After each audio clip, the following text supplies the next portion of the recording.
that if you can hear us, do the people who are behind you a favor and don't talk. Okay, that'll work. This is gonna go great. We wrote this book, Will Grayson, Will Grayson.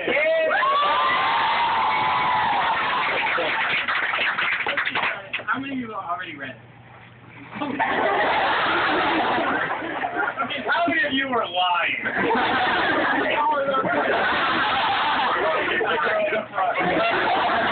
He was waiting. He heard it from our lips, unfortunately. Yeah. Read it. Alright, so we don't really have to set the scene too much. Except to say this is from one of John's chapters. A lot has just happened. John, Will, has sort of a crush on this girl Jane. He has left a note in her locker, coded it with her locker combination. But she thinks it's from another guy. They're outside having this conversation. Anything else that they need to know? No, we gotta read loud. Alright, you're gonna read loud. Because Charlie, I'm the man. Thank you. When you were reading the book, you did not imagine the Jane sounded like this. Let's go. Sort of a Tarzan reference. I have an idea, I'd say. I can feel her looking at me, and I cinch the hood of my coat. My ears feel cold like burning. And she says, What's the idea? the idea is that for 10 minutes we forget that we have feelings, and we forget about protecting ourselves or other people, and we just say the truth for 10 minutes. And then we can go back to being lame. I like the idea. She says. But you have to start. I push my coat sleeve back and look at my watch. 10:42. Ready? I am? She nods. I look at my watch again. Okay, and go. I like you, and I didn't know whether I liked you until I thought of you at that concert with some other guy, but now I do know, and I realize that makes me a bitch squealer, but yeah, I like you. I think you're great and very cute, and by cute I mean beautiful, but I don't want to say beautiful because it's cliche, but you are, and I don't even mind that you're a complete music snob. It's not snobbery, it's good taste. I used to date this boy, and I knew he was going to be at the concert, and I wanted to go with you partly because I knew Randall would be there, but then I wanted to go even without you because I knew he would be there, and then he saw me while NDC was playing a brief overview of time travel paradoxes, and he was screaming in my ear about how he had an epiphany, and now he knows that we're supposed to be together, and I was like, I don't think so, and he quoted E. Cummings' song about how relationships are a better faith and wisdom, and then it turns out that he had NBC dedicate a song to me, which was the kind of thing that he would never have done before, and I feel like I deserve someone who consistently likes me, which you kind of don't, and I don't know. What song? Annus Mirabilis.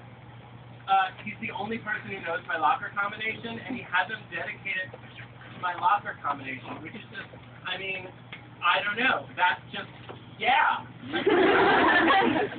Even though these are the minutes of truth, I don't tell her about the song. I can't. It's too embarrassing.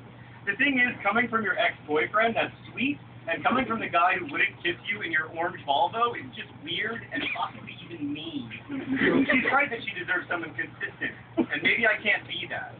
Nonetheless, I shred the guy. I hate guys who quote poetry to girls, since we're being honest. Also, wisdom is a far better fate than the vast majority of kisses. Wisdom is certainly a better fate than kissing douches who only read poetry so they can use it to get in girls' pants. Oh my. She says.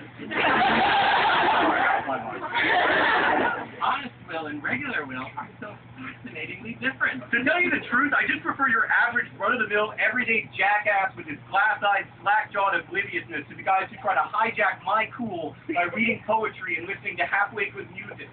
I worked hard for my cool. I got my ass kicked in middle school for my cool. I came by this shit honestly. But you don't even know him. And I don't need to, I answer. Look, you're right. Maybe I don't like you the way someone should like you. I don't like you in the call you and read you a poem every night before you go to bed way.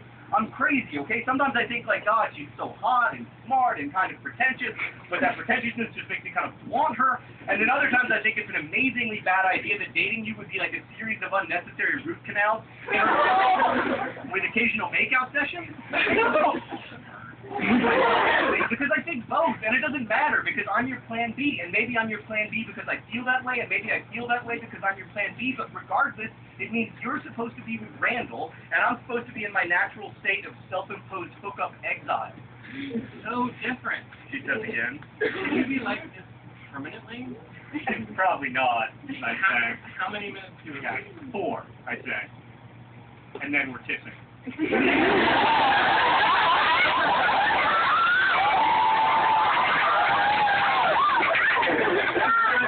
I will.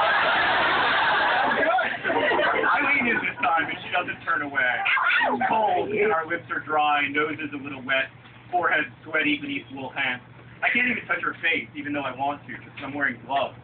But God, when her lips come apart, everything turns warm, and her sugar-sweet breath is in my mouth, and I probably taste like hot dogs, but I don't know. She kisses like a sweet devouring, and I don't know where to touch her because I want everything. I want to touch her knees and her hips and her stomach and her back and everything, but we're encased in all these clothes, so we're just like 2 marshmallows bumping against each other. And she smiles at me while still kissing because she knows how ridiculous it is, too.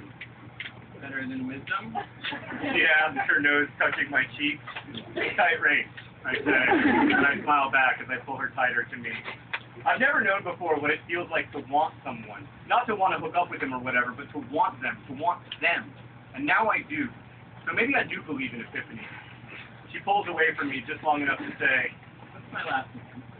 I have no idea. Turner. I slip in one last peck, and then she sits up properly, although her gloved hand still rests against my jacketed waist. See, we don't even know each other. I have to find out if I believe in epiphany. I can't believe his name is Randall. He doesn't go to Evanston, does he? No, he goes to Latin. We met at a poetry club. Of course you did! My God, I can picture this slimy bastard.